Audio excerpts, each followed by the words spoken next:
I hope you all are fine and safe in your homes. Today I'm going to give you a short yet conceptual explanation on the poem Wind, written by the poet by James Reeves. Okay, dear students, this poem is taken from your English literature book of New Gulmohar Reader for class 3. Dear students, this poem is all about the various characteristics of wind. Okay, বতাহৰ বিভিন্ন ৰূপৰ বিষয়ে এই পয়েমটোৰ আমাক explain বা বৰ্ণনা কৰা হৈছে. So let's get started. I can get through a doorway without any key and strip the leaves from the great oak tree. ইয়াতে বতাহে মানি ইয়াতে বতাহে নিজৰ কথা কৈছে বোলে মই কি কৰিব পাৰো.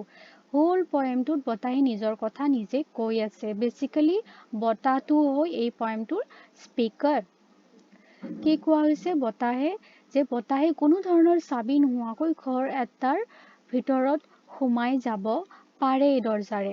ওকে, বতাহে ঘৰত সোমাবৰ কাৰণে কোনো ধৰণৰ দৰজাৰ প্ৰয়োজন নহয়. And strip the leaves from the great oak tree.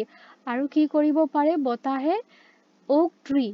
oak এডাল গছ আছে. Let me just clear you first. oak গছ এডাল আছে. কেনেকুৱা গছ? এডাল ডাঙৰ গছ যাৰ যিবোৰ কাঠ আছে কাঠবোৰ বহুত টান হয় আৰু তাতে কিছুমান তামোলৰ নিচিনা কিছুমান গুটি গুটি থাকে যিবোৰক একন্স বুলি কোৱা হয়. সেই ডাঙৰ ওক গছৰ পাতবোৰো বতাহে ইজিলি কি কৰিব পাৰে ছিঙি পেলাব পাৰে. I can drive the storm clouds and shake the tall towers or steal through the garden and not wake the flowers. ইয়াতে আকৌ বতাহে কি কৈছে নিজৰ কথা যে বতাহ যিবোৰ মেঘ বা ডাৱৰ আছে সেইবোৰক কি কৰিব পাৰে ইফালৰ পৰা সিফাললৈ বতাহে কঢ়িয়াই নিব পাৰে. And shake the tall towers. আৰু যিবোৰ ওখ ওখ টাৱাৰ আছে সেইবোৰক জোকাৰি পেলাব পাৰে. Or steal through মানে হৈছে pass softly and quickly without making any sound like a thief. Steal through মানে হৈছে এজন চোৰৰ নিচিনা কোনো ধৰণৰ শব্দ নকৰাকৈ লাহে ধীৰে পাৰ হৈ যোৱা. বতাহে ঠিক তেনেকৈ এজন চোৰৰ নিচিনা লাহে ধীৰে বাগিচাৰ মাজেৰে পাৰ হৈ যাব পাৰে.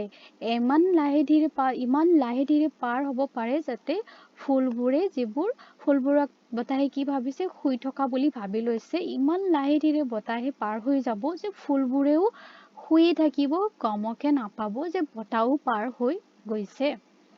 Seas I can move and ships I can sink.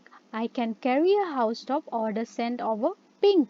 ইয়াতে আকৌ বতাহে কৈছে নিজৰ কথা যে বতাহে যিবোৰ ডাঙৰ ডাঙৰ সাগৰ আছে সেইবোৰকো মুভ কৰিব পাৰে, লৰচৰ কৰি দিব পাৰে আৰু যিবোৰ জাহাজ আছে সেইবোৰক ডুবাই পেলাবও পাৰে.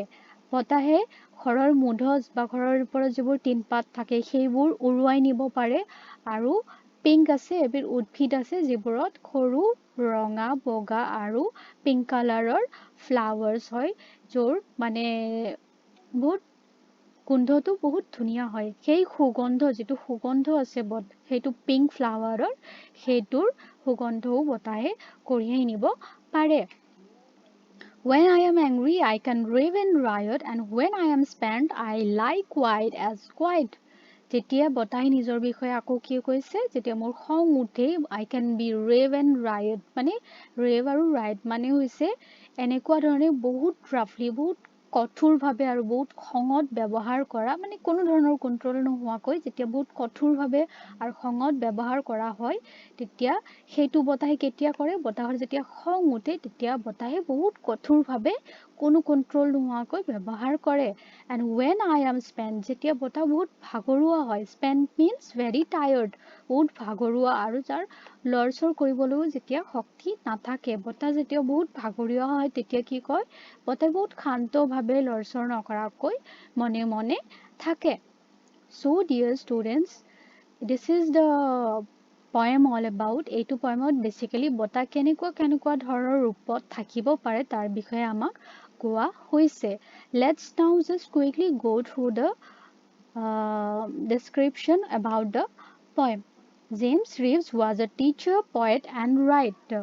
Okay, James Reeves basically এজন teacher আছিলে, কবিতাৰ লেখক আছিলে আৰু এজন লিখক আছিলে যোনে বেছিভাগ কি ল'ৰা ছোৱালী বা সৰু বাচ্চাৰ বিষয়ে পয়েম লিখিছিলে এই পয়েমটোত তেখেতে ধুনীয়াকৈ বতাহৰ বিষয়ে বৰ্ণনা কৰিছে আৰু ইয়াতে কি কয় বতাহ কিমান শক্তিশালী কিমান জোৰদাৰ আৰু হ'ব পাৰে আৰু আনহাতে বতাহ কিমান শান্ত আৰু নিৰল হ'ব পাৰে সেইটো ইয়াতে কোৱা হৈছে আৰু বতাহে কিমান শব্দ কৰি বলিব পাৰে সেইটোৰ কথা কোৱা হৈছে আকৌ বতাহে কিমান লাহে লাহে কোনো ধৰণৰ শব্দ নকৰাকৈ চলিব পাৰে সেইটো এই পয়েমটোত আমাক কৈছে তেখেতে Let's now just quickly go through the question section.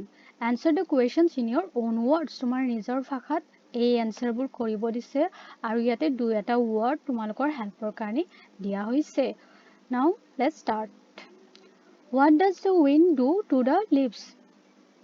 কি কৰিছিল বতাহে পাতবোৰৰ লগত কি কৰিছিল এনসাৰ তোমাৰ হেল্পৰ কাৰণে দিয়া আছে ফল ফল মানে খৰি পৰা বা যেটো আমাক চিঙি দিয়ে বতাহে হেতুৰ কথাই আমাক হিন্ট দিছে ইয়াতে so we can write the wind strips the leaves okay the wind strips the leaves by making it fall on the ground how does the wind not disturb How does the wind not disturb the flowers?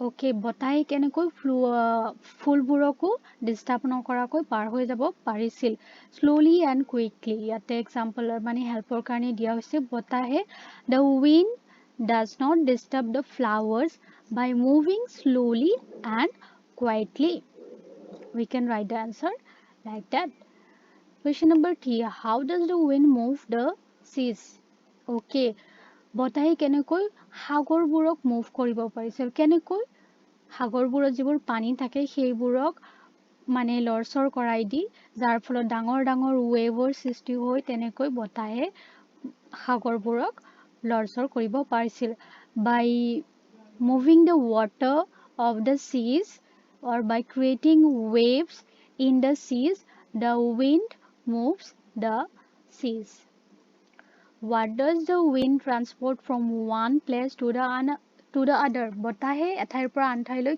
কি বস্তু এই কবিতাটোত কঢ়িয়াই লৈ গৈছিল we can say two things ইয়াতে আমাক হেল্পৰ কাৰণে দিয়া হৈছে so we can say house top ঘৰৰ ওপৰত যে তিন পাত থাকে বা মুধচ থাকে সেইটো এটা হয় আৰু আনটো হৈছে scent of a pink okay pink যেটো গছ এডাল আছিল ফুলৰ সেইটো গছৰ scent কঢ়িয়াই নিছিল The wind transports a housetop and the scent of a pink from one place to the other. You can write the answer like it. Why does the wind behave without control? বতাহে কিয় কোনো ধৰণৰ control নোহোৱাকৈ ব্যৱহাৰ কৰে ইয়াতে হেল্পৰ কাৰণে দিয়া হৈছে anger The wind behaves without control when it is angry. Next questions. Answer these questions in one or two sentences. Eta ba duta sentences tumalokok answer dibo koise. Who is the speaker in the poem? Mane kobita tu kune koi ase. Okay, amak yate kobita tu writer bishoy khuda nai. Kobita tu I boli je yate koa hoise moi kune koi ase. I have already told you যে ইয়াতে বতাহে নিজৰ কথা কৈ আছে so বতাহ হ'ব এই poemটোৰ speaker okay the wind is the speaker of the poem how do you know তুমি কেনেকৈ গম পালা from the explanations or from the elaborations of the poem I know that Find phrases in the poem that describe the movement of the wind বতাহৰ যিবোৰ গতিবিধি যিবোৰ লাহেকৈ চলে আৰু বেছিকৈ চলে সেইটো আমি এটো পয়েমটোৰ বিভিন্ন ধৰণৰ সেন্টেন্সবোৰৰ দ্বাৰা বুজি পাও কোনটো সেন্টেন্সত বতাহে কম স্পিডত চলাটো বুজাইছে আৰু কোনটো সেন্টেন্সত বতাহে স্পিডত বহুত জোৰকৈ আৰু শব্দ কৰি চলাটো বুজাইছে সেইবোৰ সেন্টেন্স আমি কলম ওয়াইজ এই দুটা কলমত আমি লিখিব লাগিব আমাক ইয়াতে দুটা হেল্পৰ কাৰণে দিয়া হৈছে এইফালে লিখিব লাগিব আমি যেতিয়া বতাহ শান্তভাৱে লাহে লাহে চলে তেতিয়া কি হয় আৰু এতিয়া বতাহে যেতিয়া একদম কুইকলি তাড়াতাড়ি চলে আৰু শব্দ কৰি চলে বহুত শক্তিশালী ৰূপত তেতিয়া কি হয় এইফালে লিখিব লাগিব ইয়াতে get through a doorway yes তেতিয়া ফাৰ্স্ট আমি স্লোলি চলা গেটা কৰি লৈছো Okay. Steal through the garden.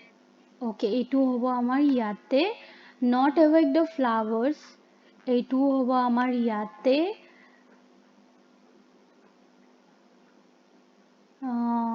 carry the scent of a pink. এইটো হ'ব আমাৰ ইয়াতে when I'm spent I like white as quiet. এইটো হ'ব আমাৰ ইয়াতে.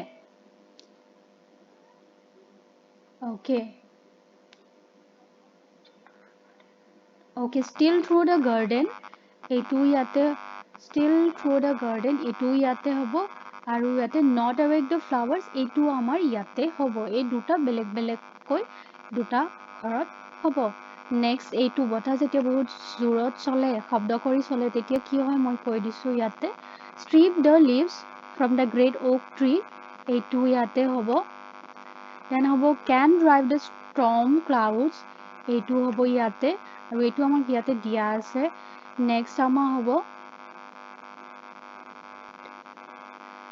I can move and seas I can move and ships I can sink. এইটো হ'ব আমাৰ ইয়াতে। Then হ'ব I can carry a housetop. এইটো হ'ব বতাহ যেতিয়া জোৰকৈ চলে আৰু হ'ব I am angry I can rave and riot. এইটো হ'ব আমাৰ ইয়াতে। So dear students, this is the poem and question answers explanations all about. I hope you all have understood my explanations very nicely.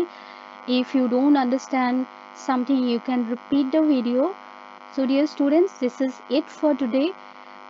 Hoping to meet you again with some other videos from your book. Till then, stay safe and stay focused.